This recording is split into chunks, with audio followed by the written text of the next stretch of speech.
The content of this podcast is for informational purposes only and should not be considered medical advice. Always consult with a qualified healthcare professional for any health concerns. Take care of yourself out there.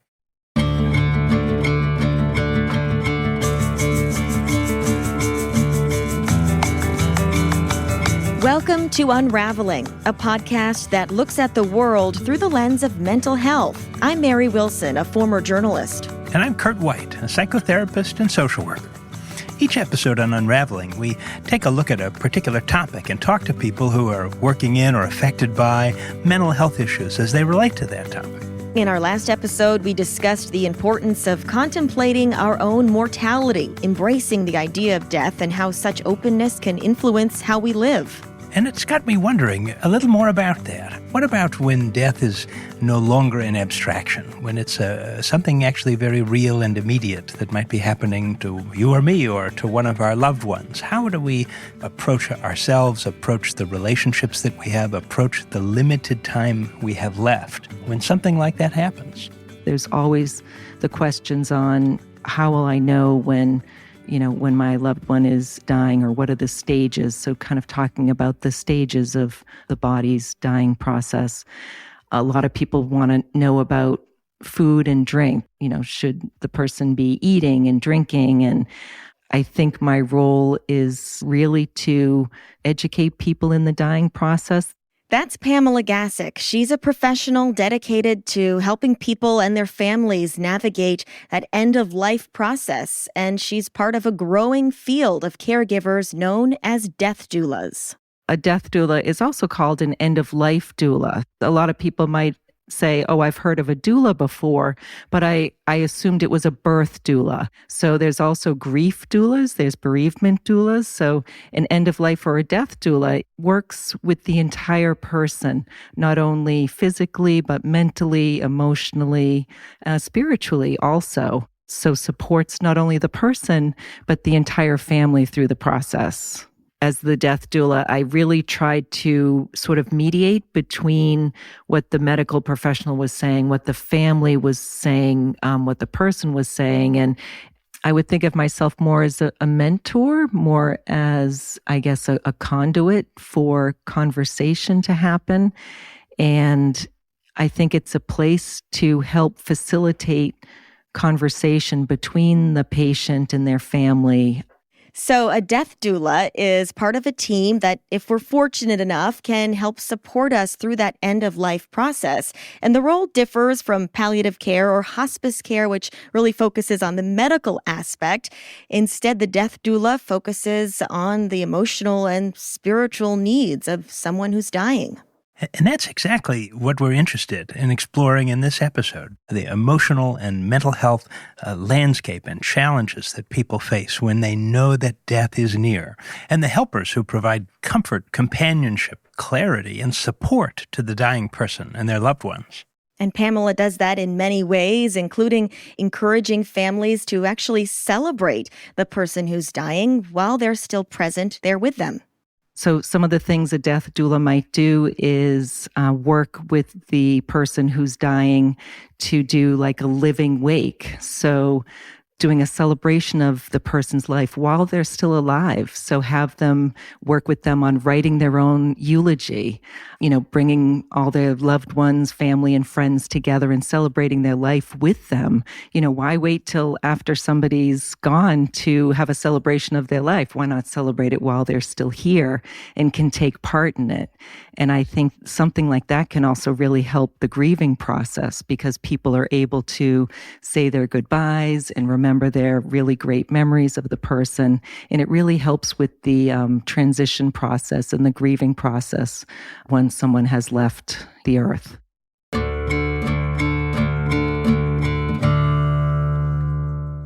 So for me, this takes me back to a very personal experience, actually, of my mother's illness with cancer that eventually took her life. It was quite a while ago now, back in 2005. We were never lucky enough to hear about death doulas at that time, although we did have a very positive hospice experience, which shared many of these traits in common with what Pamela is describing. My mother was a sort of force of nature sort of person, a clinical psychologist, and her name was Mary Ann, and I was very close with her. And she was very young when she got sick. She was only 50, seems young to me at this point at least, and it was a rough road of it. She ended up with a diagnosis of pancreatic cancer, sort of out of the blue at that time in her life. And she was only given a few months to live, right? Yeah, at that time, there were really no effective treatments at all for that cancer. It's a little bit better today, but anyone that had it was expected to live only a couple of months. By the time people find that cancer, it's usually spread, and that had happened with her. And so she knew for certain that her time was limited. There wasn't really a question about it. And what did she want to do with that time left? Well, actually, more than anything, she wanted to work. I know that's sort of the joke, if you knew your time was limited, you wouldn't want to work more. But actually, that's exactly what she wanted. She wanted to go back because this work that she had done was so very meaningful for her. And it took quite a bit of doing to be able to do that. She had to have some pretty intensive kinds of treatment, and it took a toll on her physically. But she was so determined, she actually rented some other office space from someone else and found a way to return to work part-time for several months. She really made the most of her time. Do you think that helped her come to terms with those final months being there and helping others? I think it did. I think in her case, that extra period of time, her tumor markers dropped a bit, and she was still sick, but she had some relative health for a couple of months, and I think she was able to kind of have an ending with this part of her life, her work life that had meant so very much with her, and it gave us a bit more time with her also. I remember the last day that she was able to work, and she sort of came home and put her watch down on the counter and let out a sigh. And I knew that was probably the end, actually, that this was sort of the moment of transitioning away from that. And it's desperately sad, but it wasn't hopelessly sad. It felt like something very meaningful had happened in her using her time in that way. And so we did have a bit more time after that when we were able to think about what death would be like for her. And as we heard from Pamela, who is a death doula, she encourages people to celebrate the life of someone actually before they die. And of course, when someone leaves us, we never get to speak to them again, hear from them. And that's why Pamela, in her work as a death doula, actually encourages people who are dying to make recordings or write letters so that their loved ones can still hear from them, even when they're gone. What I would like to sort of educate the public on is that this is something that everyone can take advantage of at any point of their life. My cousin who passed away from ALS in his mid-50s, he actually did voice recordings before he lost his ability to talk. He did voice recordings for his 2 children. He did it for his children's birthdays and for Christmas. So when Christmas would come around for that certain year, they would play the recording that he recorded to them, and he would give them messages. Other people put together like scrapbooks or write letters to people that they want mailed at certain points. So throughout the following years, they get letters from their loved ones. Same thing with video recordings, recording videos and putting things together. I think that for my mother, she was thinking about this, actually, what sort of legacy she would want to leave and what might we want from her. And I think there was a bit of an intersection there. Initially, she had talked about wanting to write a book, but instead she wrote 2 letters because I asked her to. But I think she really she said of it that it was sort of like the energy of writing the book was in writing those letters. And I did actually just what Pamela was talking about. I had her record the reading of one of those letters so that I could hear her say it, so that I could hear it in her words. And actually, every time I listen to it, it brings up something new for me. I am 51 years old now and facing the end of my life. Never did I think my time would be so short. I'm reaching the point where one starts to think about all that comes with aging. My son growing up to become a man in his own right, 2 degrees, a wonderful career, a partner, a homeowner, a wonderful and empathic and loving adult, one whom I'm proud to see as an equal, one whom I'm proud to say I learn from each and every day, one who has surpassed me in so many meaningful ways. You know, that is the way it's supposed to be. Children go on to do better, learning from their parents and other important influences, teachers, ideas from books, and other experiences, and also having the advantages of advances in knowledge and the opportunities which were not there for generations before. Yeah, hearing her voice all these years later, what does it mean to you to have that tape? Well, I think in the beginning, it probably meant something different than now. I think in the beginning, it was a way of me just sort of keeping a part of her safe and sound. I literally got a safe deposit box and put a CD of it in there just as a sort of a way to keep it absolutely safe no matter what. I still have that in that safe deposit box. But it was very hard to listen to because it brought up the whole piece of the loss and the sort of what was our imagined future going to look like without her in it? It was very painful to consider for a long time. And now as I age and sort of get more toward the age in which she was when she passed away, it's just a whole other layer of meaning to it. And I see this sort of amazing person who has this crystal clarity about what her life was about, who's really approaching her own death. I mean, seemingly without fear. I know it wasn't without fear, but it was with just tremendous courage and presence of mind. And it sort of brings the whole person fully into my mind and heart all over again. Mm. One of the greatest lessons I have learned in my life is that it is our obligation and responsibility to do all that we can to help those less fortunate than we have been. Life's meaning for me has been about service to others. In loving and helping others, one person at a time, we come to know ourselves and to make sense of a sometimes seemingly senseless world. I hope your life brings you happiness and joy, and that you find your obstacles surmountable. In our family, we do not give up. We do not surrender to life's adversities. We try harder to live, to be better people, to help others. Remember, don't stop trying, and have a lot of fun along the way. I love you. June 2005.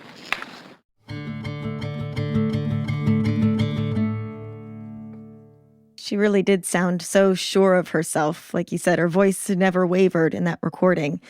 As Pamela tells us, these personal and practical preparations for death, they can be helpful to both the person dying and their family as well. Yeah, there's a lot of, and I had mentioned too, writing your own eulogy and really, planning like a living wake, maybe planning a lot of people that choose to die at home. You can have your funeral at home too. So you can have people come into the home and you can save a lot of money that way too, rather than going through a funeral home. So it's all those types of conversations that people wouldn't even think of having because they don't know they have choices. They think, well, this is the way everyone's always done it, so that's what we have to do. But, we spend so much time planning our futures and saying, oh, this is what I'm going to do in the future. But how often does someone say, I've planned my death and I've planned exactly how I want things to go. Should I have the opportunity to do this? My mother was actually able to do a lot of this, to plan for what came after. The thing that she got really invested in doing was actually trying to make sure we all had a good meal. I think she cared much more about that than what became of her body, than what became what we did at the funeral or something like that. I think, she always used to say funerals are for the living, it didn't matter that much to her, but she wanted us to have a really good Italian meal. She wasn't Italian, but she liked Italian food. She picked out the restaurant. I think if she could have picked the menu, she would have done it.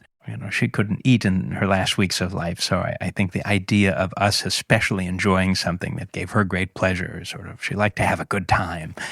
And actually she did a bit to even to sort of think about, all of the practicalities of things. She wasn't a religious person, but she thought we've got to go somewhere for some sort of service. So we actually found a Unitarian church that would have us as non-members, but all the pastors were out of town at a conference. And so we just had the administrative guy be the MC of it, which actually she thought was very funny. And she liked that a lot. She knew all about it before she died. So sort of was involved in the planning. And then I think, on the sort of more emotional side, I think there was an opportunity to say things and to be with one another in the final weeks, to use that time for both practical but also emotional things.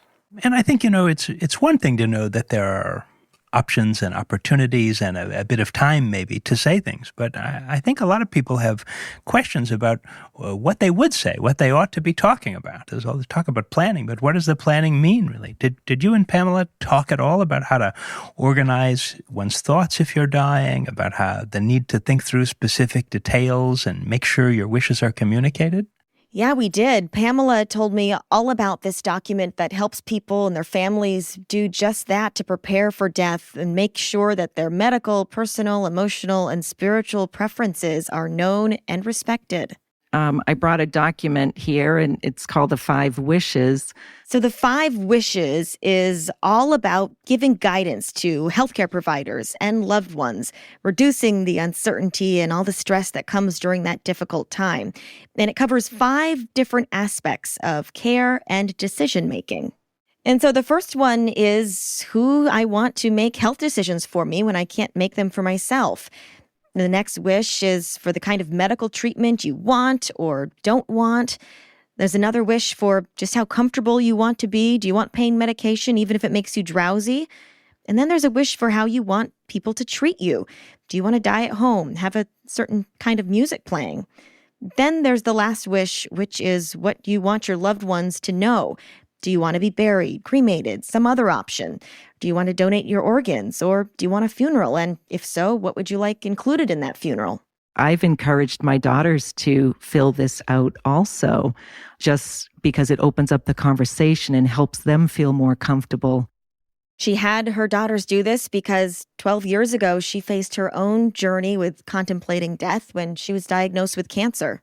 When I was going through my cancer process, the thought of leaving my daughters behind created a lot of anxiety for my children.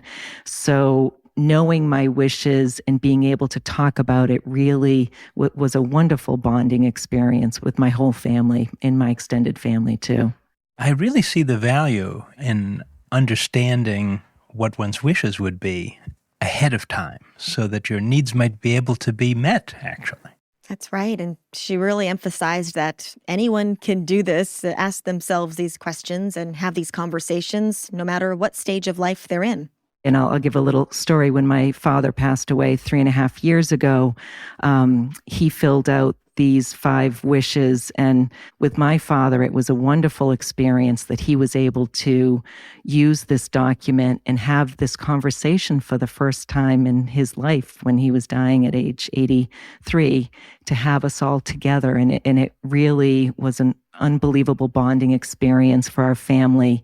And it relieved a lot of anxiety, knowing exactly what he wanted, and we were able to honor his wishes after he passed away. Kurt, were you able to do something like this with your mother? We didn't have the benefit of a document, but actually I think the hospice folks led us through something very much like this. And we did actually quite a lot of this, able to take the time to think through exactly, what was even going to happen to her ashes after her cremation and where she wanted to sort of hang out, She said it didn't really matter, but she sort of wanted to be in a particular place, and there she is. And maybe more importantly, I think, she had the time to think about what she wanted to say to her family, to say goodbye, and how she wanted them to treat her as she was dying, to say goodbye to her parents, who were both still living at the time, to her 2 brothers. I'll never forget her saying goodbye to her father, who was a World War II veteran, sort of broke my heart a little. Stay strong, soldier. You'll see this 85-year-old man sort of straighten up and sort of stay strong, taking care of others to the end, she was, myself included. Wow. And those preparations, they obviously helped you and your family deal with her death, and did it hold a lot of value for her as well? It did. I think it was a real comfort for her to know that we would all be okay, and that there was some time to say the things that needed to be said, even hard things, even when it didn't resolve peaceably or something like that always. It was, when we had to sort of just live in how hard it was. I think it was still, for her, something that was very valuable. She always found that leaning into certain kinds of discomfort was what you really had to do. She liked to watch a sad movie or feel a hard feeling. She wasn't someone who avoided things. And so this was very much dying in the way that she was living. And as time continued to draw near, was there a moment when you did have a final goodbye with your mother? Yes, actually. She died so gradually, actually, at the end, that it was kind of a fading away from life that took several days. Although I wasn't with her at the moment of her passing, I was there, I think, for her last moment of consciousness, actually. And I think she was ready to go. I think she had done all of the things in the way that she wanted to do them, She'd made her last joke. She'd smoked her last cigarette. She'd trimmed her last geranium. And she'd said all of her goodbyes and all the I love yous. And then it was for us, the living, to sort of take it up from there. And we're able to have that wonderful meal. And then we got in the car, and the dog and cat who'd accompanied us put them in the car and drove back to Vermont to sort of start our life. A long arc of things is trying to unravel that loss and the memory of her, and how does that get incorporated into the life as I've lived it since then. In a way, I'm the heir to so many things of hers, not material things, but ideas and feelings and perhaps a similar scope of work and purpose in this life. When people say, death doula, or that it's just a horribly sad and depressing, and, I don't want to talk about it because if you talk about it, it's going to happen sort of thing. For me, it's a blessing that people do talk about it and have time to talk about it. And like I said, I think the more we talk about it, the more fully we live, the more we realize that death could come at any moment, makes us live really fully in the present. And for me, spending time with people at their end of life and listening to their narratives, listening to their life stories, it's such a blessing to be present with them and to hear these stories and learn from them and have compassion for what they're going through, and knowing that I will be going through that. Everyone here. We're only here for a limited time. And there's such a huge need also for people to work in the hospice field and people to work with elderly people. And for me, it's a great privilege and honor to work with people at the end of life. And it actually is very uplifting for me. I'm honored that I can be with people at this transition point in their life. We are so honored that Pamela could come and talk with us about this very important and today very personal topic. Yes, Pamela, thanks again for that. And thank you, Kurt, for sharing that deeply personal story. We really appreciate it. Thank you for being here and listening. It's a great pleasure to be able to bring my mother to life again in this metaphorical way, and to say her name and hear her voice like this. Yes. And if you'd like to learn more about death doulas or the 5 wishes, we've included links in the show notes of this episode. We'll see you again soon, everybody. Goodbye.